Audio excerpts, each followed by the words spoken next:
Most VFX artists struggle because they skip proper preparation before diving too deep into their VFX work. In episode 1 of this course, we are going to focus on how to fix that issue with Beeble AI.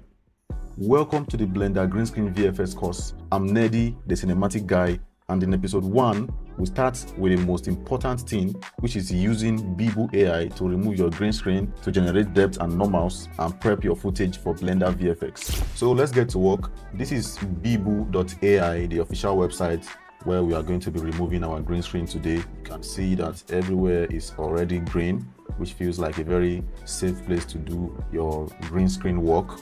So I've been using Beeble for a long time, and the first time I tried it, the result was poor, but I blame myself for that because I just dumped the output work from Beeble inside of Blender and I just hit render, and then it was looking very funny, especially on the skin. It was looking like really oily.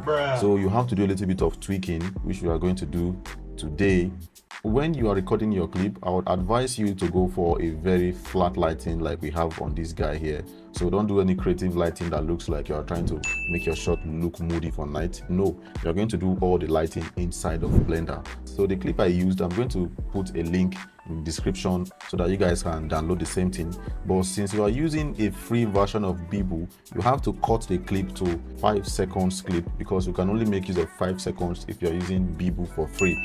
Let's click here to get to the studio. What we are interested in today is video to VFX. So I'm just going to click on video to VFX. Then you click on file to upload. Then you try to locate where your clip is. Okay, you just have to tap your clip and Beeble is going to start doing its work. So you are going to give it time, and once it's done, we're going to continue. Okay, the work is done, and the next thing you have to do here is to review your passes. I've done this before, but I'm doing it again to show you guys. So after clicking on review your passes, Beeble is going to load your clip here, and this is exactly what we have, and this is a very clean job. So this is your normal pass, this is your base color, your metallic, your roughness, your specular, your depth, your alpha. Then we have the source, and this is my favorite one, which is the normal. So once I click on this, Beeble is going to go into his work mode again and start preparing all the frames in my clip.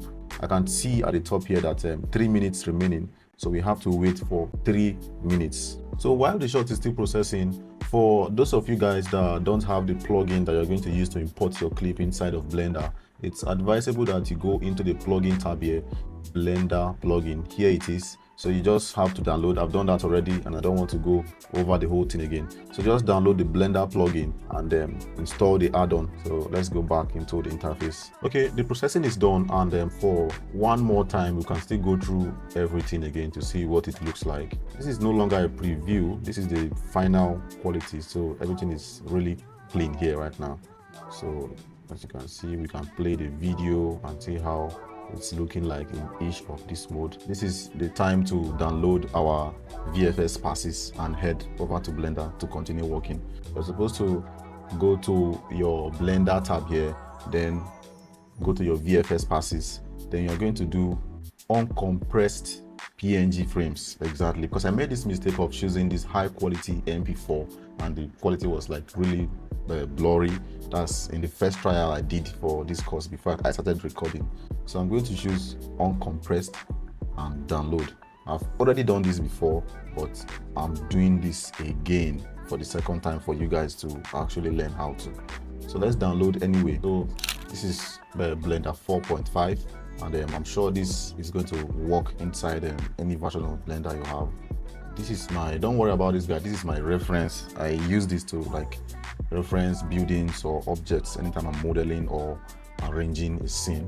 So the first thing we have to do inside of Blender here is to bring out this sidebar and look for the name of our add-on, which is Beeble.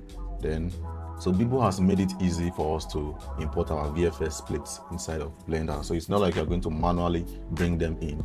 So you're just going to log in your account here with Beeble. If you don't have an account yet, please create one.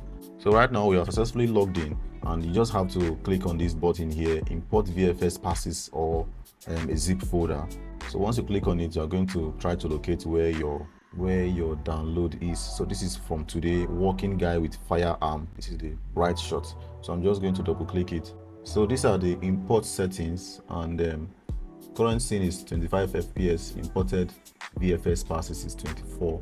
Use FPS from imported VFX passes. Yes, exactly, I want that. Then use resolution from imported VFX pass. No, I don't want this, so I'm going to uncheck this one. So let's do OK. So after clicking OK, this is what you are going to see, and this is the 3D guy. This is our VFX plate, and I'm going to move this guy out of the way for the meantime so that we can focus on what we have here. So if you try to play on your timeline in Blender here, you can see that this is actually the clip that we have, but it is now in a 3D form. So if I change my view mode here to viewport the shading, you can actually see that this is our character. Then I'm also going to bring in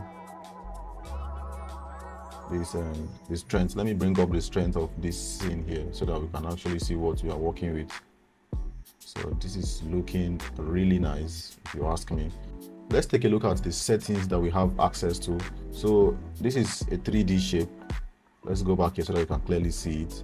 So you can decide that I don't want my clip to be 3D, so you can just start bringing this 2D to 3D number down, and you can see that I'm reducing the 3D-ness. You can see now we now have a very flat clip. So let's take a look at what this does. So this is actually bringing back our original clip. You can see that the lighting that comes from the original clip is back to life. So when you take it back to the render, this is the lighting that Beeble created for us. If you remember the last time I talked about flat lighting is what you need for Beeble. So Beeble is trying to make this lighting flat so that once you start bringing in your lights, it's going to look really nice. So let me bring in this light quickly so that you can see an example of what we're talking about. Let me switch this to scene light. So now you can see that our light is interacting with the body of our character. This light is too bright, so I'm going to reduce it. So once I take it back to our original clip, you can see that this lighting is no longer affecting this clip. And don't worry about all of the tweaking. We're going to worry about that when we start building the whole of the scene. I'm going to set everything up for the best result. So this light is just almost everywhere now because our normal strength is down. By the time I bring up the normal strength, you can see that there's a demarcation in the face of our character. So this is what the normal does. So we're going to do the tweaking part inside of episode 2 of this course. So let me return everything back to normal. Then let's continue playing with our guy here. At this point, the clip is no longer just a video. It's now a 3D ready plate. So in episode 2, we're going to build a full environment around it using only free assets, and we're going to start pushing it towards that very cinematic shot. So please guys, subscribe and turn on that notification bell so that you don't miss episode 2.